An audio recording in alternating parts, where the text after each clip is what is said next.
আসসালামু আলাইকুম প্রিয় শিক্ষার্থী বন্ধুরা।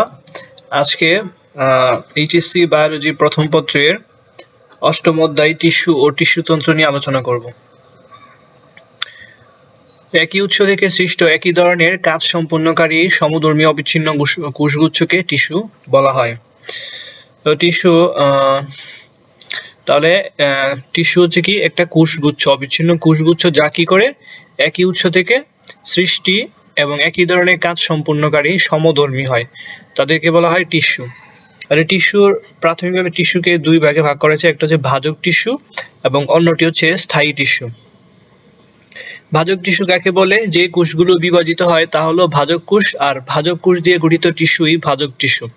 ভাজক টিস্যুর অপর নাম মেরিস্টেম, এটা একটু মনে রাখার চেষ্টা করবা। ভাজক টিস্যুর অপর নাম হচ্ছে মেরিস্টেম। আচ্ছা, আর স্থায়ী টিস্যু কোনগুলো? যে টিস্যুর কোষগুলো বিভাজনে অক্ষম সেই টিস্যুকে স্থায়ী টিস্যু বলা হয়। দেখো এখানে একটা গাছের ছবি দেওয়া আছে, প্ল্যান্টের ছবি দেওয়া আছে। এই প্ল্যান্টের ছবির মধ্যে এই যে একবারে উপরের দিকে আছে, এটাকে বলা হয় অ্যাপিক্যাল মেরিস্টেম। আর এই যে নোডগুলো আছে, পাতার যে নোড, এখানে যে এগুলো থাকে এটিকে বলা হয় ইন্টারক্যালারি মেরিস্টেম। আর কাণ্ডের মধ্যে স্টিমের মধ্যে যে থাকে, যে প্রকার টিস্যু থাকে, সেটাকে বলা হয় ল্যাটারাল মেরিস্টেম।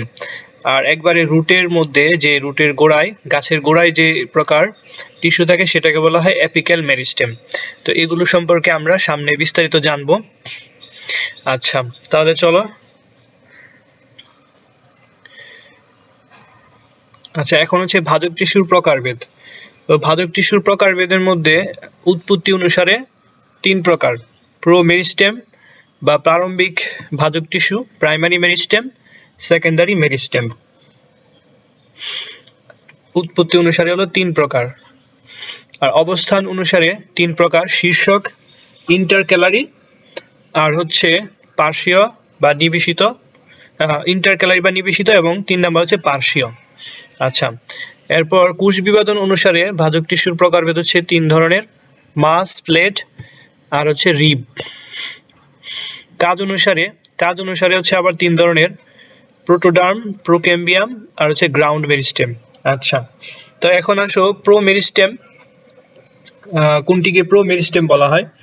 মূল বা কাণ্ডের অগ্রভাগের শীর্ষদেশে একটি ক্ষুদ্র অঞ্চল রয়েছে, যেখান থেকে পরবর্তীতে প্রাইমারি ভাজক টিস্যুর উৎপত্তি ঘটে, তাকেই মূলত প্রারম্ভিক ভাজক টিস্যু বলা হয়। এদের বিভাজনের ফলে উদ্ভিদ দৈর্ঘ্যে বৃদ্ধিপ্রাপ্ত হয়। সাধারণত প্রারম্ভিক বা প্রো মেরিস্টেমের বিভাজনের ফলে উদ্ভিদ কি হয়? দৈর্ঘ্যে বৃদ্ধি পায়। প্রাইমারি ভাজক টিস্যু হতে তাকে প্রারম্ভিক ভাজক টিস্যু হলে এই অঞ্চল থেকে প্রথম বৃদ্ধি শুরু হয়। এখন আসো প্রাইমারি ভাজক টিস্যু বা প্রাইমারি মেরিস্টেম। যে ভাজক টিস্যু উদ্ভিদের ভ্রূণাবস্থায় উৎপত্তি লাভ করে তাকে প্রাইমারি ভাজক টিস্যু বলা হয়। সেকেন্ডারি ভাজক টিস্যুর মধ্যে আছে, সেকেন্ডারি ভাজক টিস্যু কাকে বলে? যে ভাজক টিস্যু কোনো স্থায়ী টিস্যু হতে পরবর্তী সময়ে উৎপন্ন হয় তাকে সেকেন্ডারি ভাজক টিস্যু বলে। এক্সাম্পল হচ্ছে কি কর্ক ক্যাম্বিয়াম, ইন্টারফেসিকুলার ক্যাম্বিয়াম, এগুলো হচ্ছে সেকেন্ডারি মেরিস্টেম। আচ্ছা, অবস্থান অনুসারে যে ছিল শীর্ষক ভাজক টিস্যু কি? এই যে আমরা একটু আগে কিন্তু ফিগারে দেখাইছিলাম, শীর্ষে একবারে গাছের শীর্ষে যেটি থাকে সেটিকে বলা হয় কি? অ্যাপিক্যাল মেরিস্টেম, তাই না? শীর্ষস্থ ভাজক টিস্যু। আচ্ছা, তারপর ইন্টারক্যালারি যে নোডগুলোতে থাকে, তাই না? ইন্টারক্যালারি বা নিবেশিত ভাজক টিস্যু, এরা হচ্ছে কি দুটি স্থায়ী টিস্যুর মাঝখানে অবস্থিত ভাজক টিস্যুকে ইন্টারক্যালারি বা নিবেশিত টিস্যু বলা হয়। এরা প্রাইমারি টিস্যু, ঘাস জাতীয় উদ্ভিদ, পাইন, হর্সটেল প্রভৃতি উদ্ভিদের পত্রমূল, মধ্যপর্বের গোড়ায়, পর্বসন্ধিতে, ফুলের বুটায় থাকে। এরপর আসো পার্শ্বীয়, ল্যাটেরাল মেরিস্টেম। মূল বা কাণ্ডের পার্শ্ব বরাবর লম্বালম্বিভাবে অবস্থিত ভাজক টিস্যুকে পার্শ্বীয় ভাজক টিস্যু বলে। এ প্রকার টিস্যু দুটি স্থায়ী টিস্যুর মাঝখানে অবস্থিত। এরা স্থায়ী টিস্যু হতে উৎপন্ন হয়, তাই এরা সেকেন্ডারি ভাজক টিস্যু। এদের বিভাজনের ফলে মূল ও কাণ্ডের বৃদ্ধি প্রস্থে হয়ে থাকে, যেমন ইন্টারফেসিকুলার ক্যাম্বিয়াম, কর্ক ক্যাম্বিয়াম ইত্যাদি পার্শ্বীয় ভাজক টিস্যুর উদাহরণ। আচ্ছা, তাহলে আমরা পার্শ্বীয় ভাজক টিস্যু বুঝতে পারলাম। এখন আসো কোষ বিভাজন অনুসারে দেখাইছিলাম যে মাস ভাজক টিস্যু, প্লেট, আর হচ্ছে রিব। তাহলে মাস ভাজক টিস্যুটা কি? যে ভাজক টিস্যুর কোষ বিভাজন সবতলে ঘটে থাকে। তাহলে মনে রাখবা, মাসটা হচ্ছে কি? বিভাজনটা হবে সবতলে ঘটবে। আর প্লেট ভাজক টিস্যু হচ্ছে যে ভাজক টিস্যুর কোষ মাত্র দুটি তলে বিভাজিত হয়, মাত্র দুটি তলে বিভাজিত, তাকে রিব ভাজক টিস্যু বলা হয়। মাছ ভাজক টিস্যু উদাহরণ বলতে বর্ধনশীল ভ্রূণ, রেণুথলি, এন্ডোস্পার্ম তথা শস্য টিস্যু, মজ্জা, কর্টেক্স প্রভৃতি বোঝায়। আর প্লেট ভাজক টিস্যুর উদাহরণ হচ্ছে যেমন হচ্ছে কি পাতা, বর্ধিষ্ণু, বহিতক, এগুলো হচ্ছে প্লেট ভাজক টিস্যুর উদাহরণ। আর প্লেট ভাজক টিস্যুটা হচ্ছে কি হয়, এর বিভাজনের ফলে উদ্ভিদটা আয়তনে বৃদ্ধি পায়। তাহলে প্লেট পড়লাম। এখন আসো রিব। রিব ভাজক টিস্যু হচ্ছে যে ভাজক টিস্যুর কোষগুলো একটি তলে বিভাজিত হয়, ফলে কোষগুলো রৈখিক সজ্জাক্রমে এক সারিতে অবস্থান করে এবং দেখতে বুকের পাঁজরের ন্যায় দেখায়, এই জন্য তাকে বলা হয় রিব ভাজক টিস্যু। যেমন বর্ধিষ্ণু, মূল, কাণ্ডের মজ্জারশ্মি, এগুলো হচ্ছে রিব ভাজক টিস্যু। আর কাজ অনুসারে হচ্ছে কি প্রোটোডার্ম, প্রোক্যাম্বিয়াম আর হচ্ছে গ্রাউন্ড মেরিস্টেম। প্রোটোডার্ম কি, যে ভাজক টিস্যুর কোষসমূহ উদ্ভিদ দেহে ত্বক সৃষ্টি করে তাকেই বলা হয় প্রোটোডার্ম। উদ্ভিদ দেহে কি সৃষ্টি করে? ত্বক সৃষ্টি করে, তাকে বলা হয় প্রোটোডার্ম। আর প্রোক্যাম্বিয়াম হচ্ছে ক্যাম্বিয়াম, জাইলেম ও ফ্লোয়েম সৃষ্টিকারী ভাজক টিস্যুকে প্রোক্যাম্বিয়াম বলে। তাহলে পরিবহন টিস্যু সৃষ্টি করে হচ্ছে কি প্রোক্যাম্বিয়ামের কাজ। আর গ্রাউন্ড মেরিস্টেম বলতে শীর্ষস্থ ভাজক টিস্যুর যে অংশ বরাবর বিভাজিত হয়ে উদ্ভিদ দেহের মূল ভিত্তি তথা কর্টেক্স, মজ্জারশ্মি সৃষ্টি করে, তাকে গ্রাউন্ড মেরিস্টেম বলা হয়। তাহলে আশা করি ভাজক টিস্যুর প্রকারভেদ সম্পর্কে তোমরা ভালো একটা ধারণা পেয়েছো।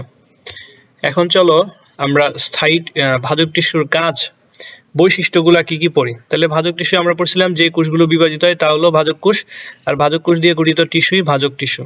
ভাজক টিস্যুর অপর নাম হচ্ছে কি মেরিস্টেম ছিল। আচ্ছা, এখন আসো ভাজক টিস্যুর বৈশিষ্ট্য। ভাজক টিস্যুগুলো মূলত কোষগুলো জীবিত, অপেক্ষাকৃত ছোট, সমবেশীয়। ভাজক টিস্যুর কোষগুলো সর্বদাই বিভাজন ক্ষমতা সম্পূর্ণ। ভাজক টিস্যুর কোষগুলো সাধারণত আয়তাকার, ডিম্বাকার, পঞ্চভুজ বা ষড়ভুজাকার হয়। এই টিস্যুর কোষগুলো সেলুলোজ নির্মিত পাতলা কোষ প্রাচীর বিশিষ্ট হয়। কোষের নিউক্লিয়াস অপেক্ষাকৃত বড় আকারের এবং দানাদার ঘন সাইটোপ্লাজমে পূর্ণ থাকে। ভাজক টিস্যুর কোষে সাধারণত কোষগহ্বর থাকে না। কোষগুলো ঘন সন্নিবিষ্ট হয়, এদের মধ্যে আন্তঃকোষীয় ফাঁক থাকে না। প্লাস্টিডগুলো প্রোপ্লাস্টিড অবস্থায় থাকে এবং কোষগুলো আকারে সাধারণত ছোট এবং দৈর্ঘ্যে ও প্রস্থে প্রায় সমান। এই হলো ভাজক টিস্যুর বৈশিষ্ট্য। এখন আসো ভাজক টিস্যুর কাজ। ভাজক টিস্যুর কাজ কি, যে শীর্ষস্থ, আমরা আগে পড়ে আসছিলাম, শীর্ষস্থ ভাজক টিস্যুর বিভাজনের ফলে উদ্ভিদ কি হয়, দৈর্ঘ্যে বৃদ্ধি পায় এবং এতে ছোট গাছ ক্রমে উঁচু ও লম্বা হয়। এখন আসো পার্শ্বীয় ভাজক টিস্যুর বিভাজনের ফলে উদ্ভিদের ব্যাস বৃদ্ধি পায় এবং এতে সরু কাণ্ড ক্রমে মোটা হয়। ভাজক টিস্যু হতে স্থায়ী টিস্যু সৃষ্টি হয় আর ভাজক টিস্যুর বিভাজনের মাধ্যমে ক্ষত স্থান পূরণ হয়। এই হলো ভাজক টিস্যুর কাজ। আচ্ছা, এখন আসো আমরা স্থায়ী টিস্যু সম্পর্কে জানি।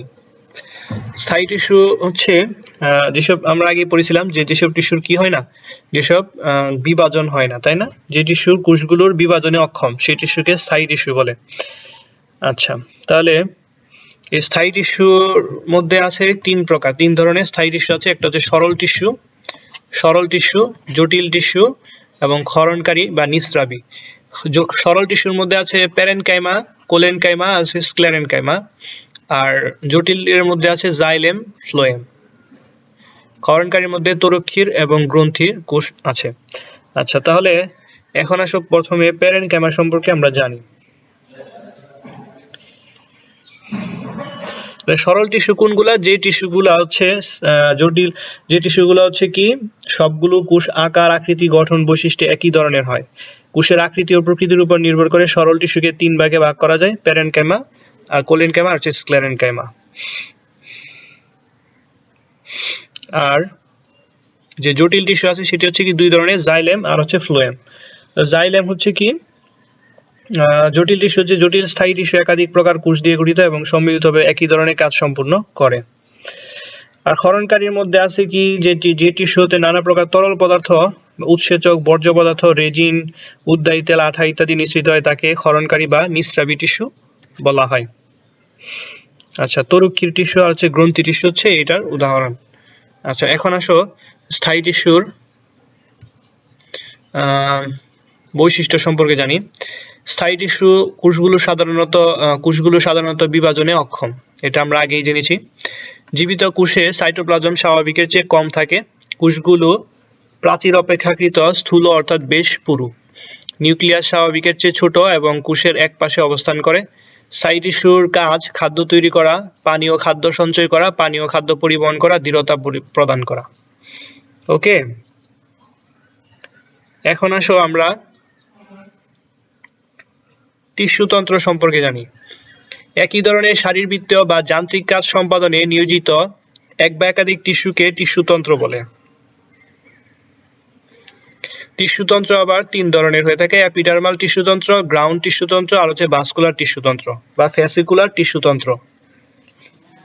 এপিডার্মাল টিস্যুতন্ত্রের মধ্যে আছে এপিডার্মিস বা ত্বক। এক নম্বরে আছে এপিডার্মিস বা ত্বক। উদ্ভিদের বাইরের স্তরকে এপিডার্মিস বা ত্বক বলে। এটি সাধারণত এক সারি প্যারেনকাইমা কোষ দ্বারা গঠিত, তবে কোনো কোনো ক্ষেত্রে একাধিক সারি কোষে গঠিত হতে পারে, যেমন বট, অশ্বত্থ, পাকুড় ইত্যাদি গাছের পাতায়। করবী গাছের পাতায় 3 সারি কোষের ত্বক দেখা যায়। এপিডার্মিসের কোষগুলো আয়তাকার ও অতি ঘনভাবে সন্নিবেশিত, তাই এদের মাঝে আন্তঃকোষীয় ফাঁক থাকে না। তবে স্টোমাটা বা লেন্টিসেল থাকতে পারে। প্রতিটি কোষে অল্প পরিমাণ সাইটোপ্লাজম ও একটি নিউক্লিয়াস এবং একটি কোষগহ্বর বিদ্যমান থাকে। সাধারণত রক্ষী কোষ ব্যতীত অন্য কোনো কোষে ক্লোরোপ্লাস্ট থাকে না। কোনো কোনো জলজ উদ্ভিদের ক্ষেত্রে এর ব্যতিক্রম দেখা যেতে পারে। এপিডার্মাল কোষে পাশের ও ভেতরের দিকের প্রাচীর পাতলা, কিন্তু বাইরের দিকের প্রাচীর সুবেরিন ও কিউটিন জমা হয় পুরু হয়। কিউটিন বা সুবেরিন পুরু স্তরকে বলা হয় কিউটিকল। এছাড়া ফুলের পাপড়ি ও ফলত্বকে অ্যান্থোসায়ানিন নামক রঞ্জক থাকে। সরিষা গোত্রীয় উদ্ভিদের পত্রত্বকে মাইরোসিন এনজাইম নিঃসরণকারী মাইরোসিন কোষ থাকে। গাছ, নলখাগড়া কাণ্ডের ত্বকীয় কোষে কর্ক ও সিলিকা কোষ থাকতে পারে। গম, ভুট্টা, আখ ইত্যাদি গাছের পাতার ত্বকে বুলিফর্ম কোষ থাকে। বুলিফর্ম কোষ হলো বৃহদাকৃতির কিছু ত্বকীয় কোষ। এই হলো এপিডার্মিস।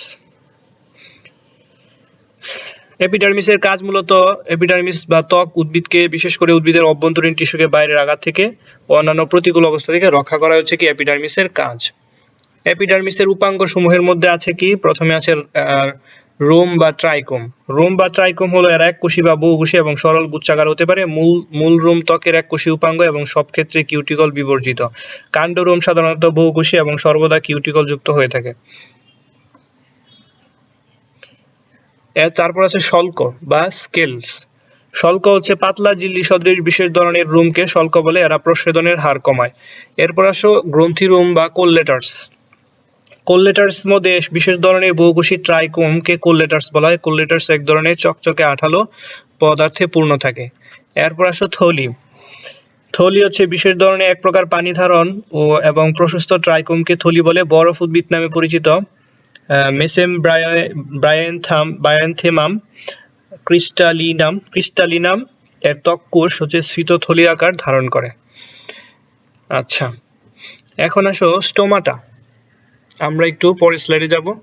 আচ্ছা, এই গ্রাউন্ড মেরিস্টেম, গ্রাউন্ড টিস্যুতন্ত্র, ভাস্কুলার টিস্যুতন্ত্র আসার আগে আমরা একটু এই স্টোমাটা পত্ররন্ধ্র দেখো দুই ধরনের, একটা হচ্ছে স্টোমাটা বা পত্ররন্ধ্র, আর একটা হচ্ছে পানি পত্ররন্ধ্র, তাই না? একটা শুধু পত্ররন্ধ্র আর একটা হচ্ছে পানি পত্ররন্ধ্র। আচ্ছা, এই পানি পত্ররন্ধ্র আমরা এই সম্পর্কে জেনে আসি আগে, তারপর আমরা জানবো গ্রাউন্ড টিস্যুতন্ত্র, বহিঃস্থলীয় অঞ্চল, অন্তঃস্থলীয় অঞ্চল এবং ভাস্কুলার টিস্যুতন্ত্র, জাইলেম টিস্যু আর ফ্লোয়েম টিস্যু সম্পর্কে। আচ্ছা, এখন দেখো পত্ররন্ধ্র বা গ্রাউন্ড টিস্যুতন্ত্র, পত্ররন্ধ্র এবং গ্রাউন্ড টিস্যুতন্ত্র। তো পত্ররন্ধ্র বা স্টোমাটা কাকে বলে? উদ্ভিদের বায়বীয় অংশের ত্বকে অবস্থিত দুটি রক্ষী কোষ দিয়ে বেষ্টিত ও নিয়ন্ত্রিত বিশেষ ছিদ্রকে স্টোমাটা বা পত্ররন্ধ্র বলে। তাহলে দেখো দুটি রক্ষী কোষ, তাহলে এই যে রক্ষী কোষ, দুইটা রক্ষী কোষ দিয়ে কি হবে? বেষ্টিত, নিয়ন্ত্রিত বিশেষ ছিদ্র। এই যে ছিদ্রটা আমাদের আছে এখানে, এই ছিদ্রটাকে বলা হয় স্টোমাটা বা পত্ররন্ধ্র। এছাড়াও এখানে পাশে সহকারী কোষ ক্লোরোপ্লাস্ট নিউক্লিয়াস থাকে। আর স্টোমাটার নিচে একটি বড় বায়ুকুঠুরি থাকে। এই বায়ুকুঠুরিকে কি বলা হয়? এই বায়ুকুঠুরিকে বলা হয় সাবস্টোমাটাল বায়ুকুঠুরি বা শ্বাসকুঠুরি। পত্ররন্ধ্র খোলা ও বন্ধকরণ রক্ষী কোষ কর্তৃক নিয়ন্ত্রিত। সাধারণত দিনের বেলায় পত্ররন্ধ্র খোলা থাকে এবং রাত্রে বন্ধ থাকে। তবে পাথরকুচি উদ্ভিদের রাত্রে পত্ররন্ধ্র খোলা থাকে এবং দিনে বন্ধ থাকে। বুঝতে পারছো? তাহলে পাথরকুচির ক্ষেত্রে কি হয়? এটা ব্যতিক্রম হয়। পাথরকুচির ক্ষেত্রে এটা হচ্ছে খোলা থাকে হচ্ছে কখন? রাতে।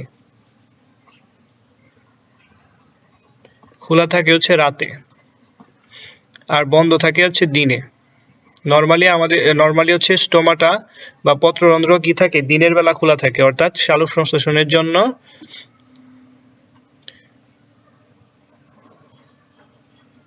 প্রয়োজনীয় যে কার্বন ডাইঅক্সাইড, তারপর যে কার্বন ডাইঅক্সাইড নেওয়ার জন্য বা হচ্ছে যে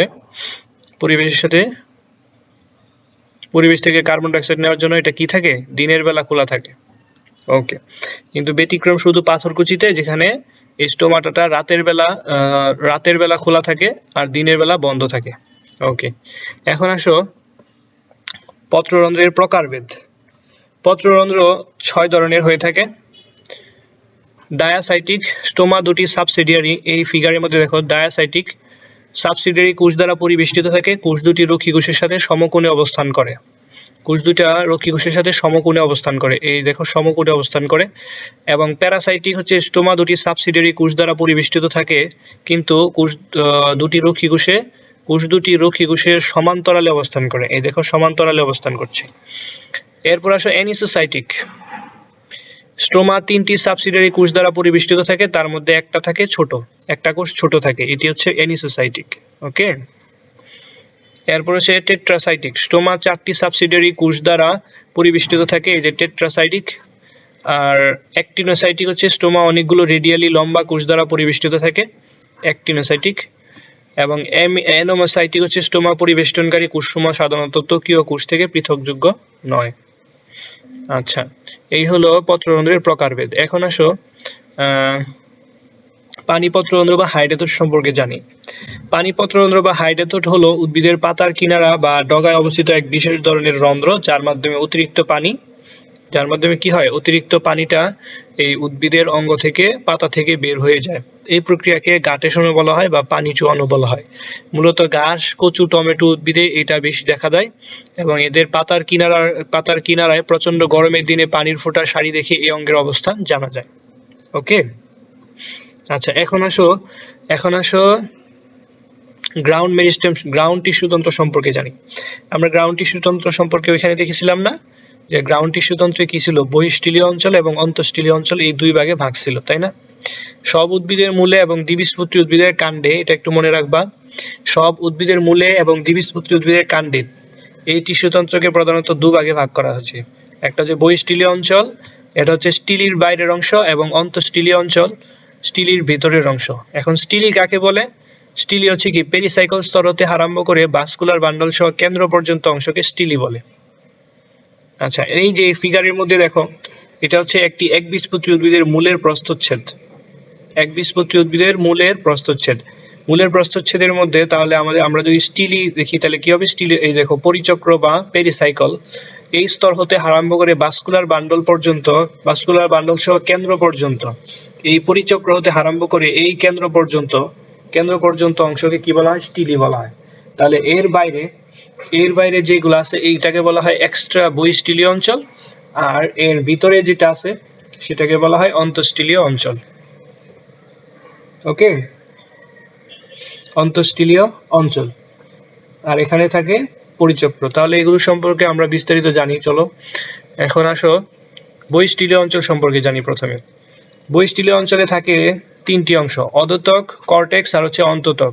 অধোতক বা হাইপোডার্মিস কি থাকে? হাইপোডার্মিস হচ্ছে ত্বকের নিচে কোলেনকাইমা বা স্ক্লেরেনকাইমা টিস্যুর এক বা একাধিক স্তর থাকলে তাকে অধোতক বলে। সাধারণত কাণ্ডেই অধোতক থাকে, মূলে অধোতক থাকে না, এটা একটু মনে রাখবা, মূলে কিন্তু অধোতক থাকে না। এখন আসো কর্টেক্স। অধোতকের নিচ হতে আরম্ভ করে অন্ততকের উপর পর্যন্ত অংশকে কর্টেক্স বলা হয়। তাহলে যে কর্টেক্স হচ্ছে কি, অধোতকের নিচ থেকে আরম্ভ করে অন্ততকের উপর পর্যন্ত, তাই না? এন্ডোডার্মিস তো এখানে, এই অন্ততকের উপর পর্যন্ত অংশকে কি বলা হয়? উপর পর্যন্ত অংশকে বলা হয় কর্টেক্স। আর অন্ততক কি, স্টিলির বাইরে এবং কর্টেক্সের নিচে। তাহলে এই কর্টেক্স যেহেতু আছে, কর্টেক্স আর স্টিলির বাইরে এবং কর্টেক্সের নিচে যে অংশটা আছে সেটাকে বলা হয় অন্ততক। মূলের অন্ততকীয় কোষের প্রস্থ ও পার্শ্বপ্রাচীর সুবিরিন ও লিগনিন যুক্ত হয়ে সরু ফিতার মতো যে বেষ্টনী সৃষ্টি করে, সরু ফিতার মতো এই যে বেষ্টনী তৈরি করছে না, এই বেষ্টনীকে বলা হয় ক্যাসপিরিয়ান স্ট্রিপ। তাহলে ক্যাসপিরিয়ান স্ট্রিপটা একটু মনে রাখবা, ক্যাসপিরিয়ান স্ট্রিপ কাকে বলে। এখন আসো অন্তঃস্থলীয় অঞ্চল সম্পর্কে জানি। অন্তঃস্থলীয় অঞ্চলে আবার 3টি অংশ থাকে।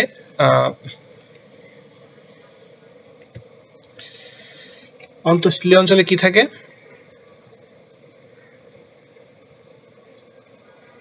অন্তঃস্থলীয় অঞ্চলে কি থাকে? পেরিসাইকেল বা পরিচক্র, মজ্জা বা মেডুলা, আর হচ্ছে কি মজ্জা রশ্মি। পেরিসাইকেল বা পরিচক্র কি? অন্তত্বকের নিচে এবং ভাস্কুলার বান্ডলের বাইরে এক বা একাধিক স্তরে বিন্যস্ত বিশেষ টিস্যুকে পেরিসাইকেল বলে, তাই না? তাহলে অন্তত্বকের নিচে এই যে অন্তত্বক আছে, ক্যাসপিরিয়ান স্ট্রিপ আমরা বলছিলাম, তাই না? ক্যাসপিরিয়ান স্ট্রিপের নিচে দেখো আরেকটা কি আছে, মালার মতো অংশ আছে, এই যে মালা বেষ্টনকারী অংশ, তাই না? এই বেষ্টনকারী অংশ। এবং ভাস্কুলার বান্ডলের বাইরে, ভাস্কুলার বান্ডল যে আছে এগুলোর বাইরে যে একটা স্তর বিন্যস্ত আছে সেই টিস্যুকে বলা হয় পেরিসাইকেল বা পরিচক্র। তাহলে বুঝতে পারছো আশা করি। মজ্জা বা মেডুলা পরিবহন টিস্যুগুচ্ছ দিয়ে পরিবেষ্টিত মূল বা কাণ্ডের কেন্দ্রস্থল অংশকে মজ্জা বলে হয়। আর মজ্জা রশ্মি, মজ্জা দুটি পরিবহন টিস্যুগুচ্ছের মধ্য দিয়ে রশ্মির ন্যায় পেরিসাইকেল পর্যন্ত বিস্তৃত হলে সেই রশ্মির ন্যায় অংশকে মজ্জা রশ্মি বলা হয়। আচ্ছা, তাহলে আমরা গ্রাউন্ড টিস্যুতন্ত্র সম্পর্কে জানলাম। এখন আসো ভাস্কুলার টিস্যু তন্ত্র সম্পর্কে আমরা বিস্তারিত জানি। তাহলে ভাস্কুলার বান্ডল কাকে বলে? ভাস্কুলার টিস্যুতন্ত্র কাকে বলে? জাইলেম এবং ফ্লোয়েম সমন্বয়ে গঠিত টিস্যুতন্ত্রকে বলা হয় কি? ভাস্কুলার টিস্যুতন্ত্র। জাইলেম এবং ফ্লোয়েম সমন্বয়ে, বুঝতে পারছো? জাইলেম এবং ফ্লোয়েম সমন্বয়ে টিস্যুতন্ত্রকে বলা হয় ভাস্কুলার টিস্যুতন্ত্র। এর আরেক নাম হচ্ছে ফ্যাসিকুলার টিস্যুতন্ত্র। ফ্যাসিকুলার টিস্যুতন্ত্র, এটা ফ্যাসিকুলার টিস্যুতন্ত্র নামেও পরিচিত। আচ্ছা, এখন আসো ভাস্কুলার বান্ডল কত ধরনের হয়ে থাকে? ভাস্কুলার বান্ডল মূলত 3 ধরনের হয়ে থাকে: সংযুক্ত, অরীয় আর হচ্ছে কি কেন্দ্রিক। সংযুক্ত আবার 2 ধরনের হয়, সমপার্শ্বীয় আর সমদ্বিপার্শ্বীয়। সমপার্শ্বীয়টা আবার মুক্ত সমপার্শ্বীয়, বদ্ধ সমপার্শ্বীয় হয়। অরীয় একটা প্রকারই। আর কেন্দ্রিক যেটা আছে সেটা হচ্ছে হেড্রোসেন্ট্রিক এবং হচ্ছে লেপ্টোসেন্ট্রিক। হেড্রোসেন্ট্রিক যেটি আছে সেটি হচ্ছে জাইলেম কেন্দ্রিক এবং লেপ্টোসেন্ট্রিক যেটি আছে সেটি হচ্ছে ফ্লোয়েম কেন্দ্রিক হয়ে থাকে। অর্থাৎ এই হেড্রোসেন্ট্রিক মানে জাইলেম আর ফ্লোয়েম সমন্বয়ে তো টিস্যুতন্ত্র গঠন করবে, তাই না? ভাস্কুলার টিস্যুতন্ত্র।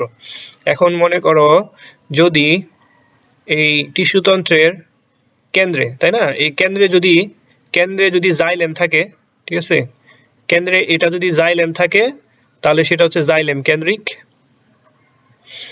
আর যদি কেন্দ্রে যদি ফ্লোয়েম থাকে তাহলে সেটা হচ্ছে ফ্লোয়েম কেন্দ্রিক ভাস্কুলার বান্ডেল। আশা করি বুঝতে পারছো। এগুলো সম্পর্কে আমরা বিস্তারিত জানবো সামনে। চলো দেখো, কিছু বিষয় আমাদেরকে জেনে নিতে হবে। এখানে কিছু টার্ম আছে আমাদের। ক্যাম্বিয়াম, দ্বিবীজপত্রী উদ্ভিদের কাণ্ডের জাইলেম ও ফ্লোয়েম টিস্যুর মাঝে অবস্থিত ভাজক টিস্যু হলো কি? ক্যাম্বিয়াম।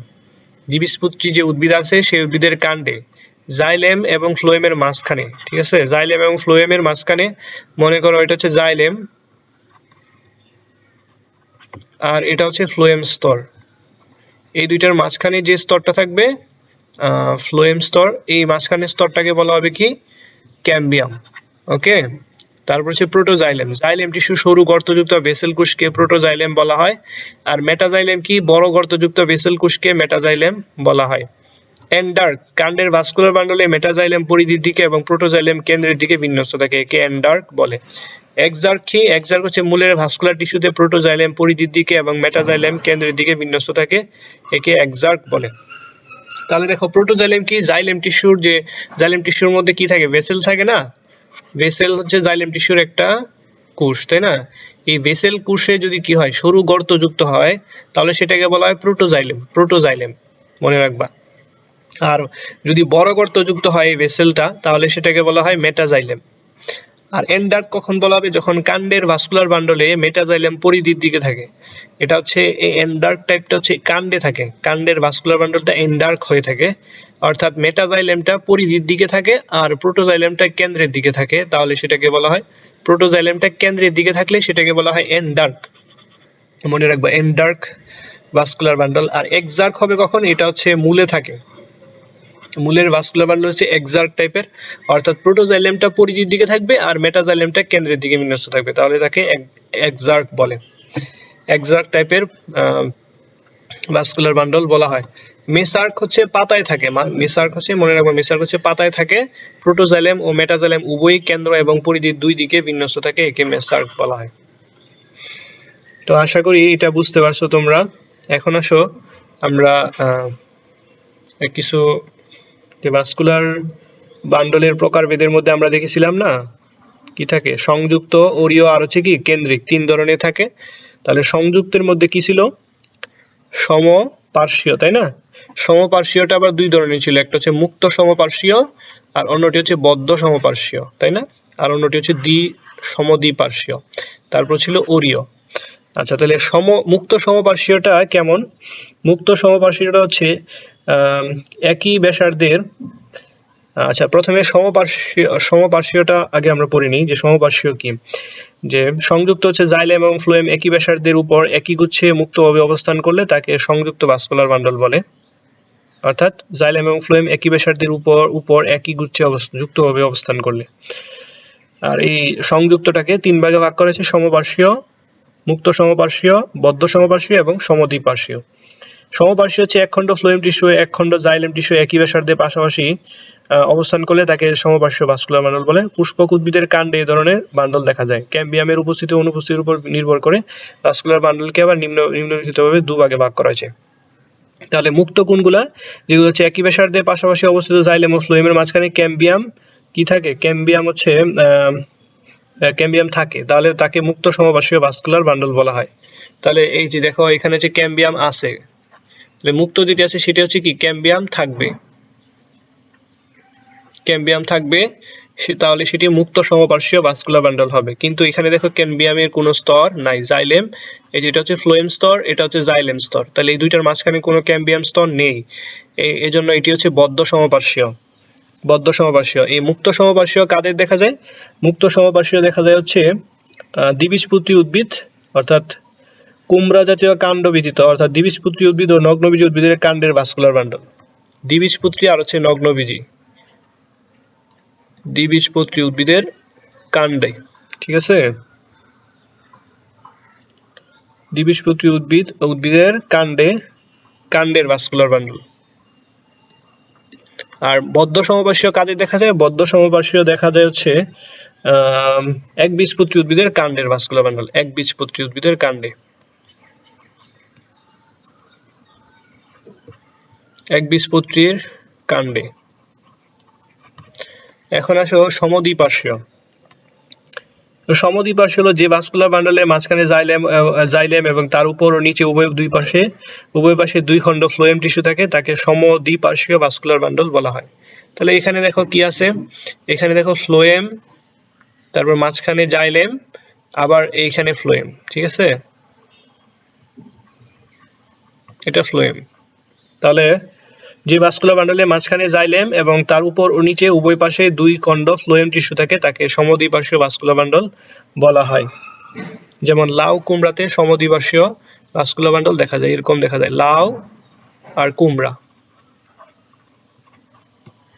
তাহলে এটা একটু মনে রাখবা, লাউ কুমড়াতে সমদ্বিপার্শ্বীয় ভাস্কুলার বান্ডল দেখা যায়। এখন আসো অরীয়। অরীয়টা কি? অরীয়টা হচ্ছে যে ভাস্কুলার বান্ডলে জাইলেম এবং ফ্লোয়েম একত্রে একটি বান্ডলের সৃষ্টি না করে পৃথক পৃথকভাবে ভিন্ন ভিন্ন বান্ডলের সৃষ্টি করে, জাইলেম বান্ডল ফ্লোয়েম বান্ডল ভিন্ন ভিন্ন ব্যাসার্ধে পাশাপাশি অবস্থান করে, তাকে অরীয় ভাস্কুলার বান্ডল বলে। পুষ্পক উদ্ভিদের মূলে এই ধরনের ভাস্কুলার বান্ডল দেখা যায়। তাহলে পুষ্পক উদ্ভিদের মূলে হচ্ছে, এটা হচ্ছে মূলে দেখা যায় অরীয়, ঠিক আছে? এই দেখো জাইলেম এবং ফ্লোয়েম এর অবস্থান। ওকে, এখন আসো আমরা কেন্দ্রিকটা দেখি। তাহলে কেন্দ্রিকটা কি? যে হেড্রোসেন্ট্রিক আগে পড়ছিলাম, হেড্রোসেন্ট্রিক বা জাইলেম কেন্দ্রিক, আর লেপ্টোসেন্ট্রিক বা ফ্লোয়েম কেন্দ্রিক। তাহলে এই ক্ষেত্রে জাইলেম কেন্দ্রে থাকে, ফ্লোয়েম থাকে সম্পূর্ণরূপে ঘিরে রাখে, ফ্লোয়েমটাকে সম্পূর্ণরূপে ঘিরে রাখে, দেখো জাইলেমটা হচ্ছে কেন্দ্রে আছে। আর এখানে ফ্লোয়েম লেপ্টোসেন্ট্রিক বা ফ্লোয়েম কেন্দ্রিক হচ্ছে ফ্লোয়েমটা কেন্দ্রে আছে, এক্ষেত্রে ফ্লোয়েম কেন্দ্রে থাকে এবং জাইলেম তাকে ঘিরে রাখে। আর উদাহরণ বলতে হেড্রোসেন্ট্রিকের উদাহরণ হচ্ছে, এই উদাহরণগুলি খুবই ইম্পর্টেন্ট, উদাহরণগুলি মনে রাখবা। টেরিস, লাইকোপোডিয়াম, সেলাজিনেল্লা হচ্ছে হেড্রোসেন্ট্রিক ধরনের, আর ড্রাসিয়ানা আর ইউকা হচ্ছে লেপ্টোসেন্ট্রিক ধরনের। আচ্ছা, এখন আসো আমরা হচ্ছে একবীজপত্রী উদ্ভিদের মূলের অন্তর্গঠনে চলে যাই। তাহলে দেখো একবীজপত্রী উদ্ভিদের মূলের অন্তর্গঠনে কি কি থাকে। একবীজপত্রী উদ্ভিদের মূলের অন্তর্গঠনে বহিঃস্থলীয় অঞ্চল এবং অন্তঃস্থলীয় অঞ্চল 2 ধরনের অঞ্চল থাকে, তাই না? এই বহিঃস্থলীয় অঞ্চলে আমরা আগেই পড়ে আসছিলাম, বহিঃস্থলীয় অঞ্চলে কি থাকে? বহিঃস্থলীয় অঞ্চলে এপিব্লেমা বা মূলত্বক, কর্টেক্স আর হচ্ছে এন্ডোডার্মিস। আর অন্তঃস্থলীয় অঞ্চলে থাকে পরিচক্র বা পেরিসাইকেল, ভাস্কুলার বান্ডল, মজ্জারশ্মি, পিচ বা মজ্জা। এই হচ্ছে একবীজপত্রী উদ্ভিদের মূলের অন্তর্গঠন। মূলের অন্তর্গঠনে এগুলো থাকে এবং এগুলো এক এক রকম কাজ থাকে। তাহলে এগুলো আমরা আগেই পড়ে আসছি, তাই না? কোনটাকে কি বলে, পেরিসাইকেল কি বলে, ভাস্কুলার বান্ডল কোথায় থাকে, তারপর স্টিলি কি, অন্তঃস্থলীয় অঞ্চল কোনটা, বহিঃস্থলীয় অঞ্চল কোনটা, এগুলো আমরা পড়ে এসেছি। সুতরাং এখন আর বর্ণনা না দিলেও চলবে আশা করি। আচ্ছা, তাহলে দেখো একবীজপত্রী উদ্ভিদের অন্তর্গঠন শনাক্তকারী বৈশিষ্ট্য। ত্বকে কিউটিকল অনুপস্থিত, ত্বকে কোনো ধরনের কিউটিকল থাকবে না।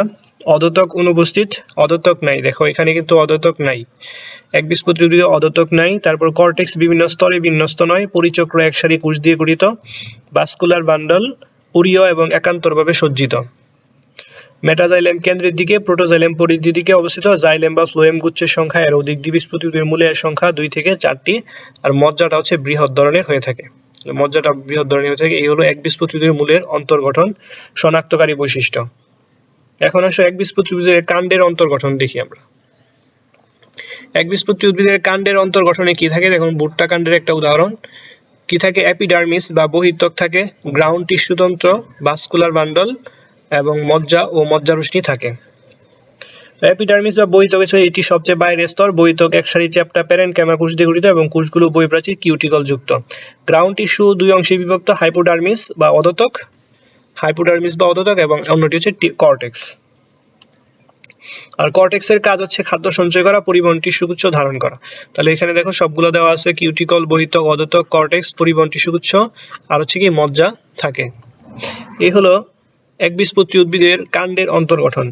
একবীজপত্রী উদ্ভিদের কাণ্ডের অন্তর্গঠনের শনাক্তকারী বৈশিষ্ট্যের মধ্যে আছে সাধারণত কাণ্ড রোম অনুপস্থিত, বহিত্বকে কিউটিকল উপস্থিত, অধোত্বক আছে এবং সাধারণত স্ক্লেরেনকাইমা কোষ দিয়ে গঠিত, ভাস্কুলার বান্ডল গ্রাউন্ড টিস্যুকে বিক্ষিপ্তভাবে ছড়ানো। মেটাজাইলেম পরিধির দিকে এবং প্রোটোজাইলেম কেন্দ্রের দিকে অবস্থিত। জাইলেমটা কি ওয়াই বা ভি আকৃতির হয়ে থাকে এবং ভাস্কুলার বান্ডল সংযুক্ত সমপার্শ্বীয় বদ্ধ ধরনের হয়ে থাকে। এই হলো একবীজপত্রী উদ্ভিদের কাণ্ডের অন্তর্গঠনের শনাক্তকারী বৈশিষ্ট্য। এখন আসো দ্বিবীজপত্রী উদ্ভিদের অন্তর্গঠন। দ্বিবীজপত্রী উদ্ভিদের অন্তর্গঠনের মধ্যে কি কি থাকে, বহিত্বক, অধোত্বক। বহিত্বকে কিউটিকল ও বহুকোষী কাণ্ডরোম আছে, তাহলে বহিত্বক থাকে। তারপর অধোত্বক থাকে, কর্টেক্স। এরপর আসো অন্তত্বক, একসারি কোষ নিয়ে গঠিত, অন্তত্বক থাকে, একসারি কোষ নিয়ে গঠিত। পরিচক্র একাধিক সারি কোষ দিয়ে গঠিত, পরিচক্র এবং মজ্জা ও মজ্জারশ্মি, পরিবহন, টিস্যুগুচ্ছ চক্রাকারে সজ্জিত। ভাস্কুলার বান্ডল সংযুক্ত সমপার্শ্বীয় ও মুক্ত ধরনের হয়ে থাকে, অর্থাৎ মেটাজাইলেম পরিধির দিকে অবস্থান করে ভাস্কুলার বান্ডল। এই হলো দ্বিবীজপত্রী উদ্ভিদের কাণ্ডের প্রাথমিক অন্তর্গঠন। এখন আসো আমরা জাইলেম এবং ফ্লোয়েমের পার্থক্য করি। জাইলেম এবং ফ্লোয়েমের মধ্যে পার্থক্য হচ্ছে জাইলেম প্রধানত মৃত টিস্যু আর ফ্লোয়েম প্রধানত জীবিত tissue. Xylem vessel, tracheid, xylem fibre, xylem parenchyma উপাদানসমূহ বিদ্যমান, আর ফ্লোয়েমে থাকে ফ্লোয়েম সিগন্যাল, সংগিউস, ফ্লোয়েম ফাইবার এবং ফ্লোয়েম প্যারেনকাইমা উপাদানসমূহ বিদ্যমান। জাইলেমে একমাত্র জীবিত উপাদান হলো উড প্যারেনকাইমা, আর ফ্লোয়েমে একমাত্র মৃত উপাদান হলো ফ্লোয়েম ফাইবার। জাইলেম কাণ্ডের কেন্দ্রের দিকে থাকে এবং ফ্লোয়েম কাণ্ডের পরিধির দিকে থাকে। পানীয় খাদ্যরস পরিবহন, দেহকে দৃঢ়তা প্রদান করা হচ্ছে জাইলেমের কাজ, আর ফ্লোয়েমের কাজ হচ্ছে খাদ্য পরিবহন, খাদ্য সঞ্চয় করা হচ্ছে ফ্লোয়েমের কাজ। জাইলেমের মাধ্যমে ঊর্ধ্বমুখী সংবহন হয়, আর ফ্লোয়েমের মাধ্যমে নিম্নমুখী বা উর্মুখী সংবহন হয়। অর্থাৎ জাইলেম কি করে, জাইলেম হচ্ছে খাদ্য তৈরির জন্য যে সরঞ্জাম আছে সেটি হচ্ছে কি করে, পাতায় নিয়ে যায়, তাই না? অর্থাৎ গাছের নিচ থেকে উপরে যায় হচ্ছে কি জাইলেম, আর পাতায় তৈরি খাবার, তাই না? পাতা থেকে পাতায় তৈরি খাবার সেটা কি করে, উদ্ভিদের সব অঙ্গে পৌঁছে দেয় হচ্ছে কি ফ্লোয়েম। এই হলো 2 ধরনের পরিবহন টিস্যুগুচ্ছের কাজ। তো আশা করি তোমরা আজকের এই ক্লাসটা থেকে অনেক কিছু শিখতে পারছো আর এই অধ্যায় সম্পর্কে একটা ভালো ধারণা পেয়েছো। তো আমরা আজকের ক্লাসটি এখানেই শেষ করে দিচ্ছি।